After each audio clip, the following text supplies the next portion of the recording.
While playing for the Golden State Warriors Summer League team in 7 total Summer League games and across roughly 17 minutes of action, per game of action at that, he averaged roughly 9 points per game, 4 rebounds per game, 2 assists per game, 1.6 steals per game, 1.4 blocks per game, combining for 3 stocks per game, aka combined in steals and blocks per game, and that's kind of the main thing to point to here with Chris Manning. If you know anything about him or want to know anything about him and why the Lakers likely picked him up, it would be from his defense. Isn't the best 3-point shooter, isn't the best offensive player in general, but he definitely does his work on defense and has plenty of defensive playmaking to show for it. Whether you're talking about Summer League here, 3 combined steals and blocks per game is very impressive for any player, let alone a guy playing only 17 minutes per game. I mean, combined per 36 minutes, we're talking about nearly 6 combined steals and blocks, so that's pretty impressive no matter who you're talking about, especially a rookie that has never played any form of NBA action before.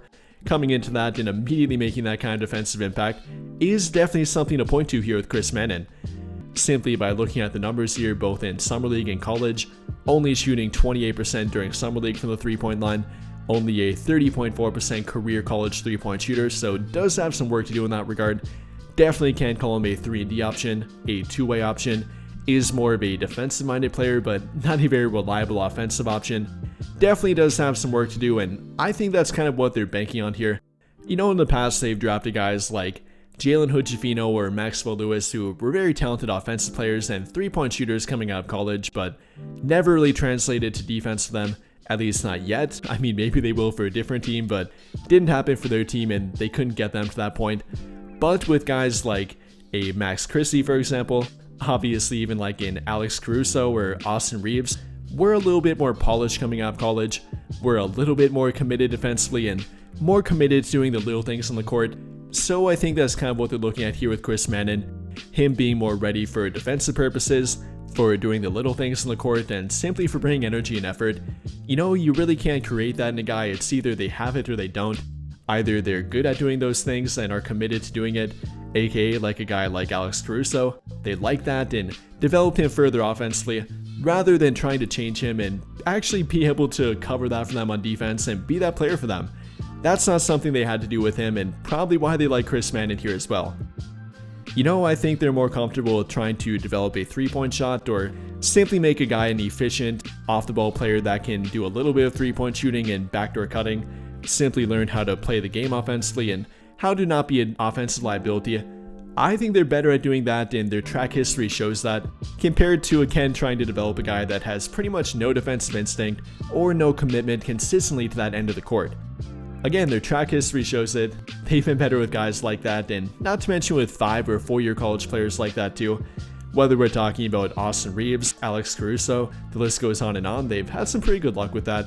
So that might be what they're trying to do here again with Manning, coming out of a 4-year college career from both Vanderbilt and Cornell, spending his final year of college at Vanderbilt University, averaging roughly 6.5 points per game, 4 rebounds per game, nearly 2 steals per game in only 18 minutes per game, that translating to nearly 4 of them per 40 minutes, so very impressive, not to mention 2.2 blocks per 40 minutes too, so what he did during Summer League was not a fluke, was not a one-off thing for him, simply playing with energy and effort on defense.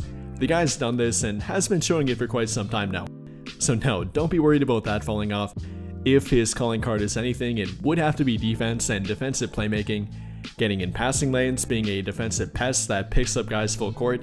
The guy's been doing it for quite some time now. And like I said, I think that is a good addition to their team, even though they drafted Duthero and he kind of fills that spot, more so at the wing and bigger wings rather than Chris Manning defending point of attack players and smaller wing players, so I think there was a role for him. Whether you're talking about for maybe situations on their NBA team or then for their G League team, I think he did fill a need for them and might be able to develop into what they want him to eventually, either this season or potentially in the future down the road. Which, once again, will have to begin with some 3-point shooting improvement. I mean, there's really no other way around it. Unless you're a center and a more traditional center, then you kind of have to have a 3-point shot. You know, you don't have to be a crazy, high reliable, efficient 3-point shooter, but you gotta be able to keep the defense honest.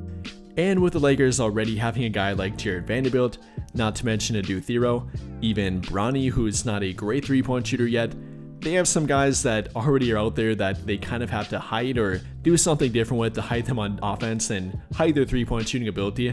So there might not be a direct pathway for Chris Mannon here.